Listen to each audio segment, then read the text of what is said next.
नमस्कार, मैं हूं हरिशंकर व्यास। स्वागत है आपका बिहार विधानसभा चुनाव 2015 में। बिहार में चुनाव से पहले तमाम क्षत्रप नेता अपने लिए जगह तलाश रहे हैं। सबका मानना है कि भाजपा गठबंधन बनाम राजद जदयू गठबंधन में सीधा मुकाबला होगा। इसमें किसी तीसरी ताकत के लिए जगह नहीं बचेगी। तभी चाहे पप्पू यादव हो या साधु यादव और देवेंद्र यादव या नागमणि, सब किसी न किसी गठबंधन के साथ जुड़ने का जुगाड़ बैठा रहे हैं, बहाना व उपाय तलाश रहे हैं। ऐसे ही पूर्व सांसद आनंद मोहन भी अपनी पत्नी लवली आनंद और अपने समर्थकों के लिए जगह ढूंढ रहे हैं। अभी लवली आनंद समाजवादी पार्टी से जुड़ी है, इस नाते वे राजद और जदयू के महागठबंधन का हिस्सा है, लेकिन इसके साथ उनका जुड़ाव लंबा नहीं चलने वाला है। वे भाजपा के साथ गठबंधन में शामिल हो सकती है। कल पटना में एक बड़ा सम्मेलन करके वे आगे की रणनीति का ऐलान करेगी। आनंद मोहन या लवली आनंद सांसद या विधायक नहीं है, लेकिन बिहार में इन दोनों का बड़ा मतलब है। लवली आनंद उत्तर बिहार की वैशाली सीट से सांसद रही हैं, तो पूर्वी बिहार में 2 सीटों से विधायक भी रही हैं। आनंद मोहन भी बिहार के उत्तरी और पूर्वी हिस्से से सांसद और विधायक रह चुके हैं। इनके असर वाले इलाके का दायरा बहुत बड़ा है। सवर्ण मतदाताओं के बीच आनंद मोहन और लवली आनंद की स्वीकार्यता है।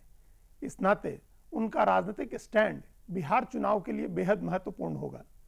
आनंद मोहन और उनके समर्थकों की आगे की रणनीति पर हमने पूर्व सांसद लवली आनंद से बात की है। लवली आनंद जी, आप लोग 29 तारीख को पटना में कार्यक्रम कर रहे हैं। बड़ा सियासी कार्यक्रम है, बड़ी तैयारी उसकी की, पूरे बिहार में दौरे हो रहे हैं। आपने किया, चेतन आनंद ने किया। तो इस कार्यक्रम का क्या मकसद है? चुनाव से ठीक पहले ये आपका कार्यक्रम हो रहा है, कई सियासी मतलब निकाले जा रहे हैं, तो इसका क्या मतलब है? आगे आप चुनाव को लेकर के आप लोगों की क्या रणनीति है? देखिए, ये 29 जुलाई को फ्रेंड्स ऑफ आनंद का राज्य स्तरीय सम्मेलन हो रहा है, महासम्मेलन, और ये रविंद्र भवन पटना में हो रहा है। तो इसमें हम अपने कार्यकर्ताओं को, जो अपनी पार्टी के वरिष्ठ नेता है, सबका एक बैठक होगा, ताकि बिहार में आगे हमारा रणनीति क्या होगा, आगे फ्रेंड्स ऑफ आनंद का क्या भूमिका होगी, और बिहार में जो चुनाव है उसमें हमारा क्या, इस सबको लेकर के ये मीटिंग हो रहा है। आपका एक सियासी एफिलिएशन अभी है, समाजवादी पार्टी के साथ आपने लोकसभा चुनाव लड़ा, उसके बाद आप बहुत एक्टिव नहीं रहे उस पॉलिटिकली, उस तरह से फ्रेंड्स ऑफ आनंद के बैनर के तले ही कार्यक्रम सब होते रहे।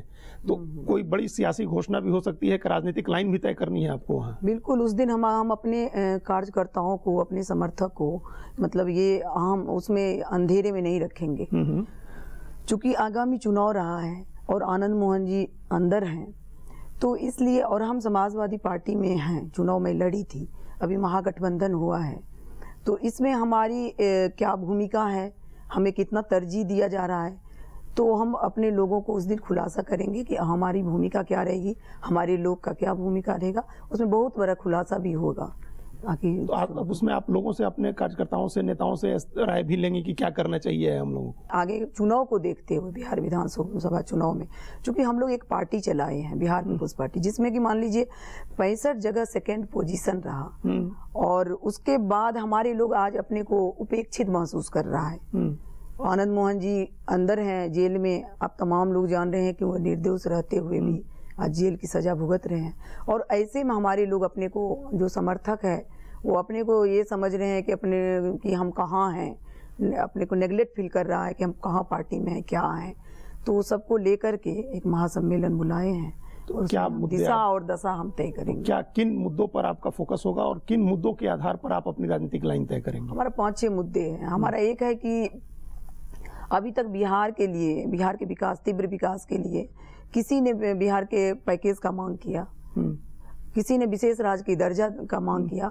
हमारा मानना है कि बिहार का मतलब राष्ट्रीय बजट में हमारी आबादी के अनुसार, बिहार में आबादी के अनुसार ये हिस्सा तय हो, बिहार खुद अपने पैर पे खड़ा हो जाएगा। क्योंकि अगर मान लीजिए विशेष राज्य का दर्जा दिया का सवाल आता है, तो बहुत सारे बिहार से भी पिछड़े राज्य केंद्र के लिए एक समस्या उत्पन्न हो जाती है, और जो कभी हो नहीं सकता है। इसलिए मानना है कि आबादी के अनुसार हमारा हिस्सा तय हो, जो हम, ताकि बिहार का विकास हो सके और बिहार खुद अपने पैर पे खड़ा हो जाए। ठीक है। एक तो ये है। दूसरा है महिला आरक्षण बिल, जो बरसों से लंबित पड़ा हुआ है पार्लियामेंट में, ये बिल तभी आया था जब झारखंड, उत्तराखंड और छत्तीसगढ़ का राज्य के बंटवारे का बिल आया था अटल जी के समय में। तो वो सब पास हुए वर्षों हो गया, लेकिन आधी आबादी के साथ आज क्या हो रहा है, 33% मात्र उसे विधानसभा और पार्लियामेंट में टिकट देना है, जो आज तक पारित नहीं हुआ है। हमारा मानना है कि देश में आधी आबादी महिलाओं की है, और जब महिला आगे बढ़ेगी तो देश आगे बढ़ेगा। जो पॉलिटिकल एफिलिएशन महागठबंधन वाली जिन पार्टियों का है, वो तो सब इसके खिलाफ रहे हैं, उस फॉर्म में आरक्षण का समर्थन नहीं करते हैं वो लोग। नहीं, हमारा मानना है कि महिला को आरक्षण मिलनी चाहिए, ये हमारा दूसरा है। और तीसरा है कि जो नौजवान है, ये 70% नौजवानों का देश है। जब भी कोई क्रांति आती है, बदलाव होता है, तो नौजवान आगे होता है। वो हमारा इतिहास भी गवाह है, जहाँ का भी क्रांति हुआ, जहाँ भी बदलाव आया है, तो जब हमारे नौजवान आगे आता है, जब नौजवान हमारे कुर्बानी देता है, मेहनत करता है, तब बदलाव आता है। तो जब टिकट का बंटवारा होता है तो नौजवान पीछे क्यों? अगर उसके भी सपने का वो अगर देश बनाना है, प्रांत बनाना है, तो उसको आप दीजिए, टिकट दीजिए। कम से कम 50% नौजवानों को आप टिकट दीजिए। हमारी पार्टी थी, 350 नौजवानों को टिकट मिला था जब ये संयुक्त बिहार था।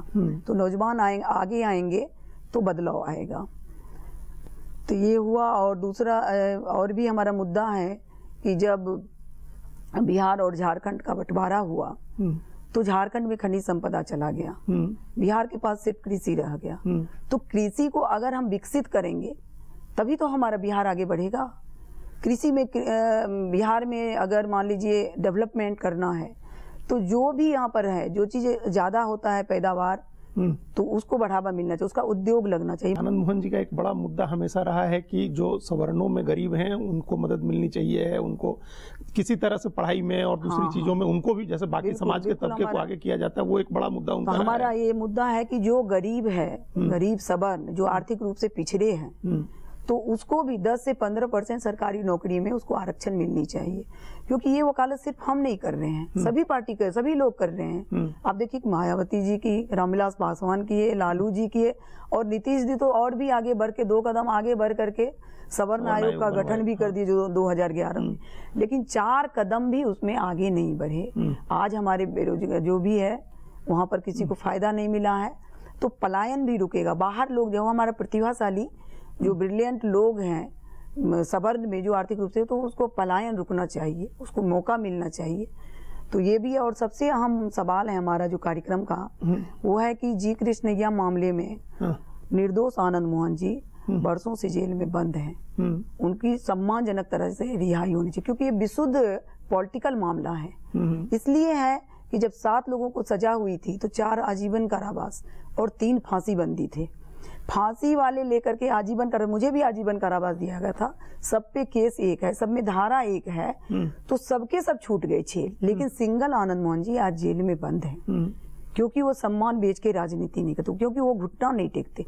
तो उनका सम्मानजनक रिहाई हो। ये सभी मुद्दे पर जो पार्टी हमें साथ देगा, हम उसका समर्थन करेंगे आगे भी। उस दिन आपका 29 का कार्यक्रम है, उसमें आप लोग क्या इन तमाम 5-6 विषयों पर कोई प्रस्ताव पास करेंगे, दूसरी पार्टियों से बात करेंगी, जो इन पर सहमत होगा आप उनके साथ जाएंगे? हाँ बिल्कुल, हम घोषणा करेंगे जो ये सभी बातों पर, जितनी हमारी मांगे हैं, जो हम लक्ष्य रखे हैं, तो वो सभी बातों पर जो करेंगे, उसी दिन हम घोषणा करेंगे कि हमारा आगामी कदम क्या होगा।